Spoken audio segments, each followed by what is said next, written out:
when God spoke to Adam, and he said, if you eat of this tree, you will die. If you look at it in the Hebrew, it's very interesting, because it literally says, if you eat of the tree, dying, you shall die. Dying, you shall die. So it's presented almost as a process. Okay? People say, did Adam die when he sinned? And people will say, well, he died spiritually. I'm like, well, what about physically? The moment that Adam ate of the tree, he began to die. It took a while.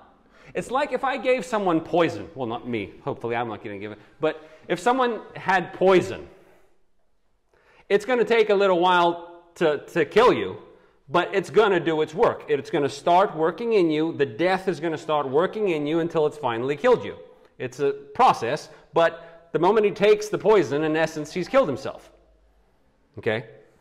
And so the moment that Adam ate, everything starts decaying. He starts to die until he finally reaches his death. He comes into this state of death. And he has children while he is in this state of death, who come into the world then also in this state of death. I know it's going to sound sad and it's going to sound grim, but the fact of the matter is, as soon as we're born, the clock starts ticking. And we're going to die. In Ephesians chapter 2, it says that we are by nature children of wrath. It seems to me that what Paul is saying here is that Adam sinned, and he enters into the state of death. He begins to die. And so through Adam, death spread into all men. So all men start having this, are born into the state of death, and as a result, they sin, because that is now their nature. In Ephesians 2, it talks about how we are spiritually dead, and what do? We sin because of that.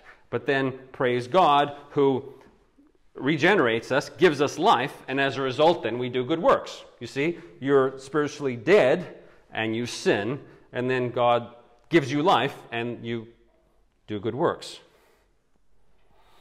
So Adam is created in this state initially, where he can either sin or not sin. But he sins and enters into this state, into this corrupt state, and the children born to him are also born into this corrupt state, where we now are not like he was, where we can either sin or not sin. But it is in our very nature to sin and will absolutely sin.